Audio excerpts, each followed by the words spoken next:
Number نور پر دولت مفروض مقتدر علماء اہل سنت بالخصوص پیر طریقت رہبر راہ شریعت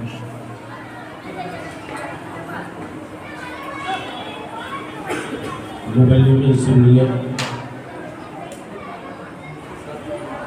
حضرت سید انصار احمد صاحب قبلہ متضل عالی المبارک بجملہ سامعین کرام السلام علیکم ورحمۃ اللہ وبرکاتہ۔ وعلیکم السلام ورحمۃ اللہ۔ نحمده ونصلي ونسلم على رسوله الكريم اما بعد فاعوذ بالله من الشيطان الرجيم بسم الله الرحمن الرحيم يا أيها الذين آمنوا اتقوا الله وكونوا مع الصادقين صدق الله العلي العظيم وبلغنا رسوله النبي الأمين الكريم ونحن على ذلك لمن الشاهدين والشاكرين والحمد لله رب العالمين۔ کچھ عرض و معروض سے قبل پیش کر آئیے ہم اور آپ سبھی حضرات بارگاہ رسالت مآب صلی اللہ تعالی علیہ وآلہ وسلم میں نذرانے درود پاک پیش کرنے کی سعادت حسنہ حاصل کریں۔ بڑے بلند آواز سے اللہم صلی علی سیدنا صلاۃ و سلام علیک یا رسول اللہ نبی وقال نبی فریق مرفع اور بآواز بلند اللہم صلی اللہ علیہ وسلم عدل ما سلام علیہ یا سیدی یا صلی اللہ تعالی ملک اللہ۔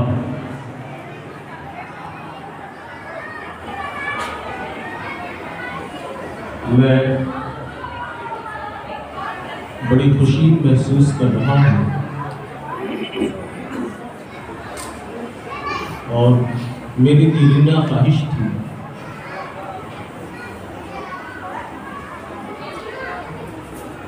کہ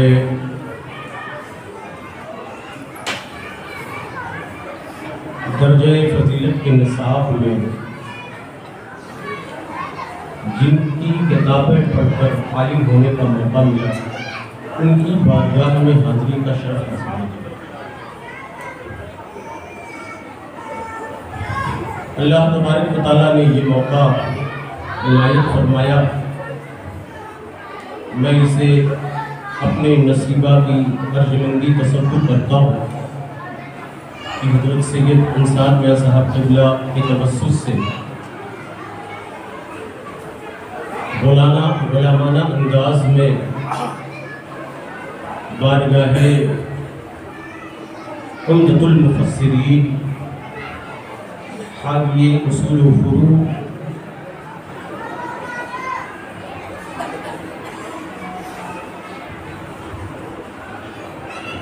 مفسر آیات احکام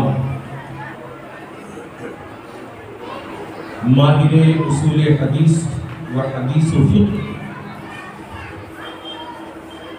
حضرت علامہ و مولانا المعروف ملا احمد جیون رحمۃ اللہ تعالی علیہ کی بارگاہ میں حاضر ہے۔ وقت کی قلت دامنگیر ہے، حضرت کا حکم ہوا تھوڑی دیر کے لیے حاضر ہوا۔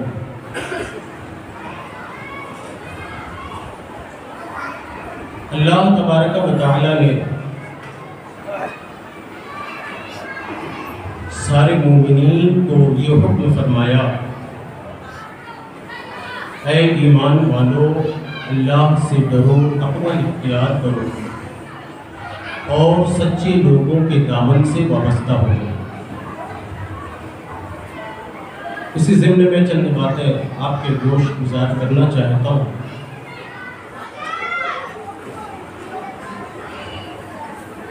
کوئی انسان اگر ناقص ہوتا ہے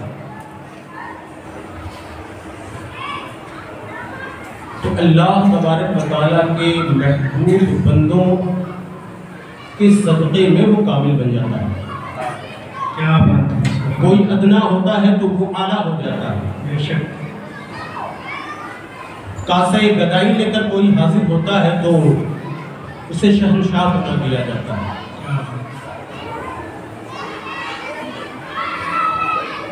اسی لیے اللہ تبارک و تعالیٰ نے ان محبوب بندوں سے وابستہ ہونے کا حکم دیا. بلکہ دوسرے مقام پر ارشاد ہوتا ہے کہ اے لوگوں صرف ظاہری ان سے لگاؤ پر ظاہری لگاؤ پر اکتفا مت کرنا، مگر ان کے ظاہری لگاؤ کے ساتھ ان سے باطنی اور قلبی لگاؤ رکھنا بھی ضروری ہے. بے شک.